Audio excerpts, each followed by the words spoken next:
He's gonna shove it. Yeah. He's gonna shove it. Man. Shove It Squad. I normally like to cover funny things on this channel, but once in a while something sad comes along like a punch to the gut. So girls, you better get your handkerchiefs out, the seats are filthy. So it's the final run of Chris Candido in wrestling in TNA. Shout out to JJ Tohill Rogers who recommended this video over on Patreon. If you want to make the Hawk talk, sign up today. No stupid Hawk voice today, but I will just like to remind everyone of the Ring of the Hawk rules here. No more than 30 matches on main wrestling shows. B shows do not count. I'm thinking of starting a new list and giving some tag teams a go. Alright, let's do it. Chris Candido's final run in wrestling. Chris spent time in every major wrestling company going, so if you don't know who he is, I'm going to hit you with a brick. Unfortunately, his time in wrestling wasn't always happy, and he suffered from drug addictions, but eventually cleaned himself up, and he was ready to rock when he signed up in TNA in 2005. Match 1. Chris Candido makes his TNA debut to zero reaction. The commentary team barely even acknowledge him. Not a good start. He's taken on AJ Styles, which now is a good start. Candido tries to slap Styles but misses, so he tries again. This does nothing but anger AJ, who drags him all over the place. Candido isn't doing well, so he tries to get a breather on the outside, but Styles dives straight on top of him, and he doesn't even give him time to get a second breath. Candido begs Styles to stop, but he's just pretending. They start fighting on the top rope, and then Candido hits an atomic drop. AJ is hurting now, and Candido hits him with a snap suplex. Candido casually whips Styles into the corner, but Styles rolls around and acts like he was shot out of a cannon. Candido demonstrates some good strength with a hanging vertical suplex, and he gets a 2 count. Candido starts getting cockier, and he nails a leg drop from the top for another 2 count. I thought he was going to miss that one for sure. Styles finally mounts a comeback with a back body drop and a phenomenal drop kick. Candido quickly stops Styles and counters with a snap slam. Double C looks dizzy and he falls out of the ring. He ends up on the top rope and AJ launches him across the ring as Candido flies miles through the air like the Hawk. Styles tries to hit Chris with the clash and he fights it off, but seconds later AJ is successful and he hits it. A nice debut match, but Styles wins. Candido was just thrown out there like a nobody with no story. He's still clearly got a lot of great ring skills though, but let's see what else he has. It's a C for his debut. Match 2, Chris Candido who comes out to zero reaction again, and he's taking on Dustin Rhodes. Dustin outpowers him and drops him to the ground to hit him with an uppercut. On the outside of the ring, Candido tries to jump Dustin, but he throws him overhead into the mats. They get back in the ring straight away, but Candido continues to fail and misses a charge in the corner. Dustin hits the Bulldog, and it's over. Just like that. No, this is awful. What was the point of even bringing him in to wrestle? After his good performance last week, you'd think they'd have something better for him. It can only be an S. This match needs to be shoved. Match 3, Chris Candido, who barely gets halfway down the ramp before his music's cut off. And his opponent is Sonny, don't look at my ass, Siaki. The man with the name so good you have to say it 12 times. Candido jumps him straight away and pulls wacky faces at the crowd. Siaki nails him with a hip toss and a drop kick before he crashes into the corner pole. Candido slaps him once before Siaki fires back, and Candido's just begging him to stop. Chris tries to throw Sonny out the ring, but he's shocked to see that Sonny hangs on, and he continues pulling wacky faces. Siaki hits a big time back body drop. The match continues back and forth, and Candido hits a massive delayed high vertical suplex. And for the 3rd time in the match, Candido pulls a wacky face at the camera. Candido looks like a chubby version of Ric Flair here. Double C is trying to showboat way too much, and he misses a diving headbutt. Siaki then batters him around, and he nails him with a neck breaker. Everyone's running everywhere, and Siaki hits the crossbody, but Candido rolls right through it and covers Siaki with his feet on the ropes. And then he gets the 3. It's his first win in TNA, and another good technical match. I wish they'd just give him 5 more minutes to show what he can do. It's a C. More of the same please, but let's see some mic work now. Match 4, Chris Candido versus Diamond Dallas Page. Page's entire entrance goes about as long as this match does. DDP almost hits the diamond cutter, but Candido wriggles out of it, but he does remind DDP how close he was to winning. I'm not sure why he'd want to remind him of that. Candido tries to roll Page up, but he kicks out straight away. Page starts battering Candido around the ring, and then Page boots Candido in the face. Double C tries to calm Page down and boots him in the nutsack. Then he hits a DDT, but he doesn't bother trying to pin him. Candido is just walking around here staring at the crowd.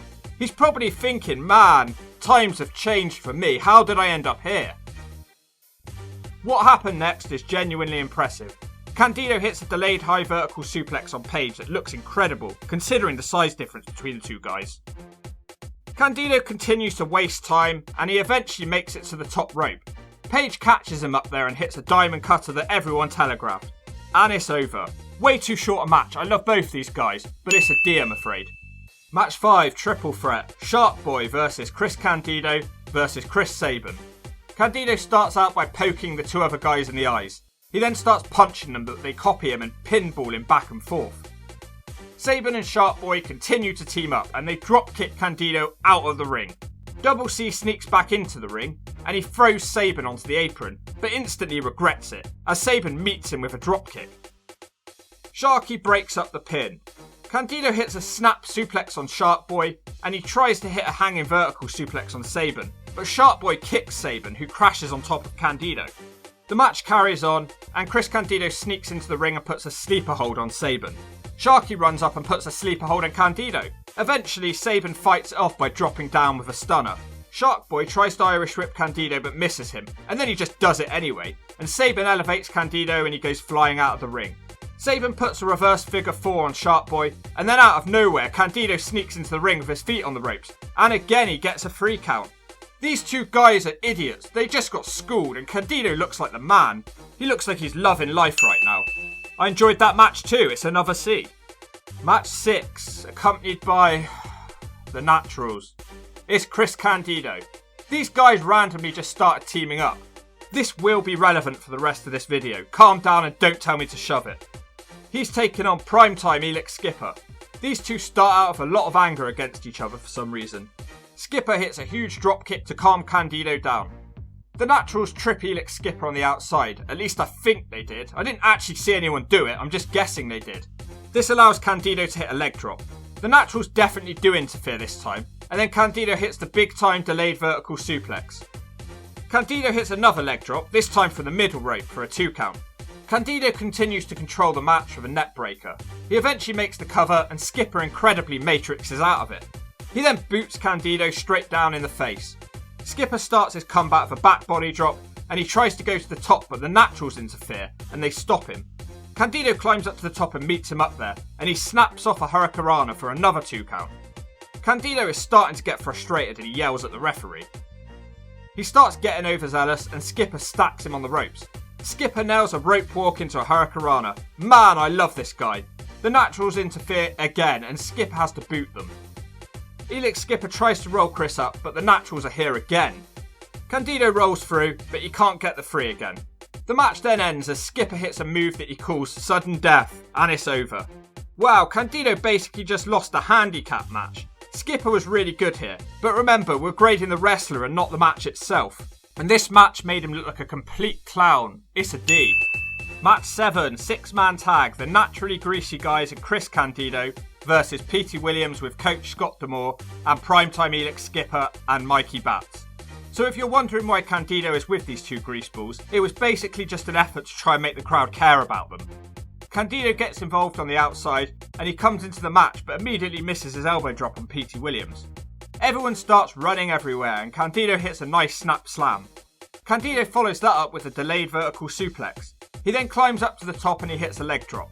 No screwing around from him this time. Petey finally manages to do something and he gets Candido hung up in the corner as he sings "Oh Canada." Candido isn't a fan of Canada, so he punches him square in the gut and he tags out.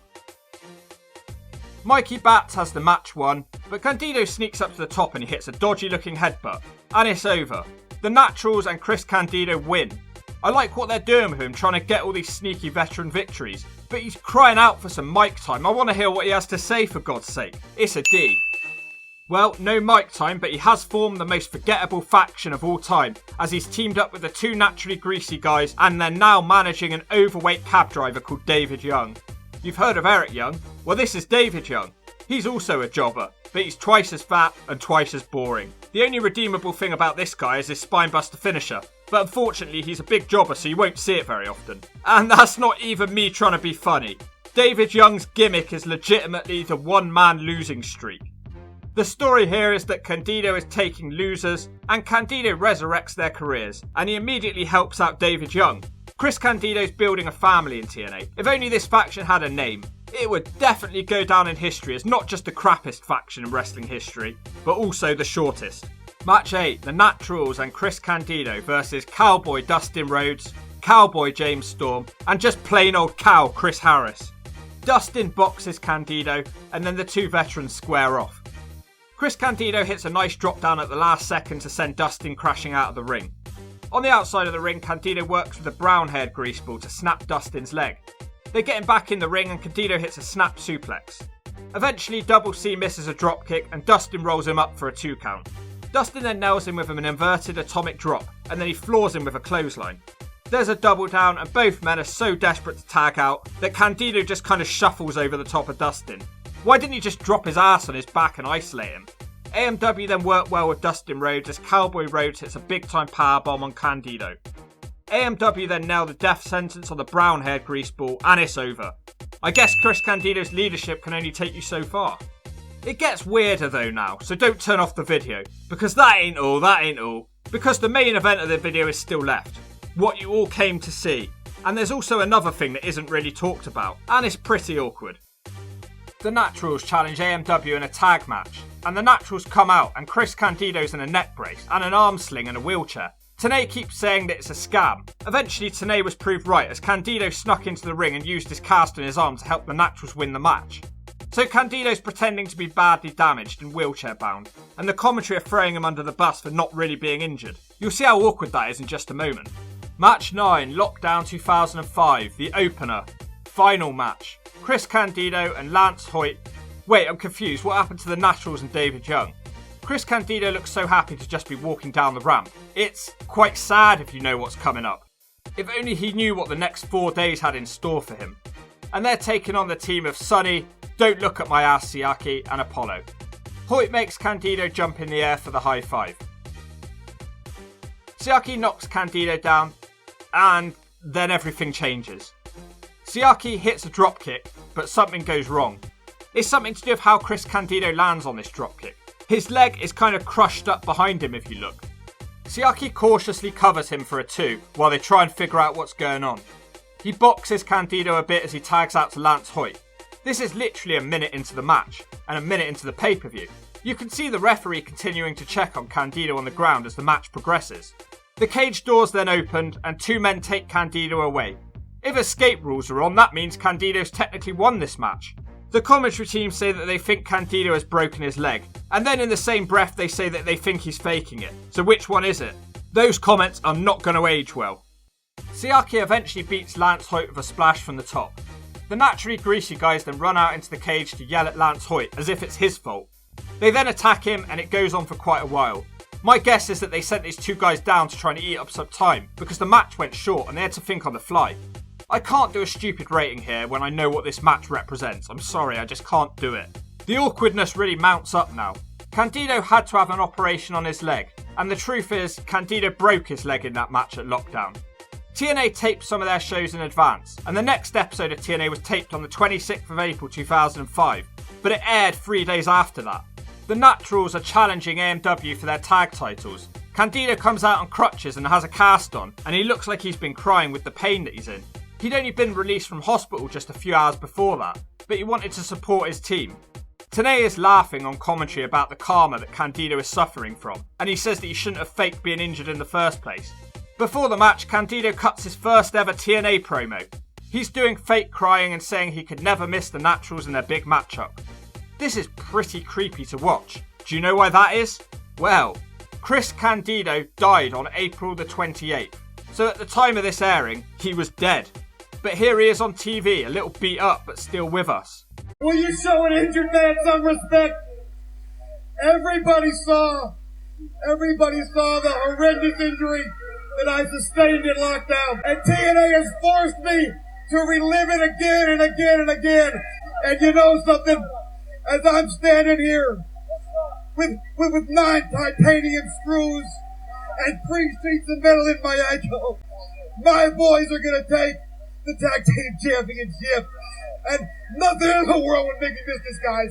The match goes ahead with the Naturals challenging for the tag belts. Candido eventually gets involved in the match despite his broken leg from 2 days before, and he helps the Naturals win the tag team gold.